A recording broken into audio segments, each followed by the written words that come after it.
Hello សួស្តីអ្នកនរគ្នាខ្ញុំបាទបរិយហើយវីដេអូនេះគឺជាវីដេអូថ្មីទៀតហើយតែមួយរយៈនេះខ្ញុំអត់ទៅចង់ធ្វើវីដេអូទេតែដោយសារតែបើយើងអត់ធ្វើវីដេអូផុសទេអ្នកនរគ្នាប្រកាសជាលេងស្គាល់ខ្ញុំថាជាណាគេអញ្ចឹងថ្ងៃនេះខ្ញុំមកធ្វើវីដេអូ unboxing ជាមួយនឹង Sonic S7 Espresso Maker ហើយកុំឲ្យវែងឆ្ងាយយើងចូលសាច់រឿងតែម្ដងសម្រាប់ Sonic S7 នេះពេលយើងទិញមកគឺទទួលបានមួយវ៉ាលីបែបនេះហើយសម្ភារៈដែលទទួលបានហ្នឹងជិត10មុខហើយសំណួរសួរថាតើអាហ្នឹងយើងទិញមកធ្វើអីគេអញ្ចឹងចម្លើយខ្លីៗគឺជាឧបករណ៍សម្រាប់យកមកឆុង Espresso ដូចជាមួយនឹងម៉ាស៊ីន Espresso អញ្ចឹងឯងហើយសម្ភារៈដែលទទួលបានអ្នកនរគ្នាអាចមើលនៅក្នុងវីដេអូនឹងបានថាមានអីគេខ្លះសំណួរសួរមួយទៀតថា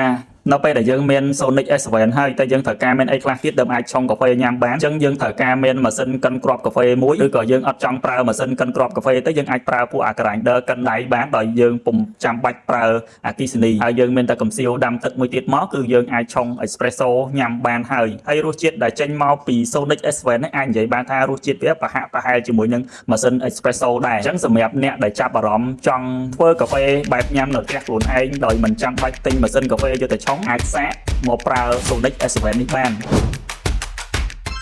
អូខេ